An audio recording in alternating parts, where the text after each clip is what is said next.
Sir, Gen Z and new gen technology ഇന്ന് ലോകത്തെ ഏറ്റവും വേഗത്തിൽ മാറ്റിമറിക്കുന്ന ശക്തികളിലൊന്നാണ് ജെൻസി. ഡിജിറ്റൽ യുഗത്തിൽ ജനിച്ചു വളർന്ന ഇവർക്ക് സാങ്കേതികവിദ്യ ജീവിതത്തിൻ്റെ അവിഭാജ്യ ഘടകമാണ്.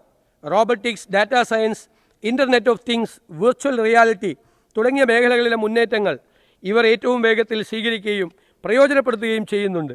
ഡിജിറ്റൽ ധാർമ്മികത, സ്വകാര്യതയുടെ സംരക്ഷണം, സൈബർ സുരക്ഷ, മാനുഷിക മൂല്യങ്ങൾ തുടങ്ങിയവയ്ക്ക് പ്രാധാന്യം നൽകിക്കൊണ്ട് സ്റ്റാർട്ടപ്പുകൾ, ഇന്നവേഷൻ ഹബ്ബുകൾ, ഗവേഷണ കേന്ദ്രങ്ങൾ, സ്മാർട്ട് വ്യവസായങ്ങൾ എന്നിവ വികസിപ്പിക്കാൻ യുവതലമുറയുടെ സൃഷ്ടിപരമായ കഴിവുകളും മികവുകളും സാങ്കേതിക മികവുകളും ഒരുമിപ്പിക്കാവുന്നതാണ്. ഈ മേഖലയുടെ വികസനത്തിനായി 50 കോടി രൂപ വകയിരുത്തുന്നു.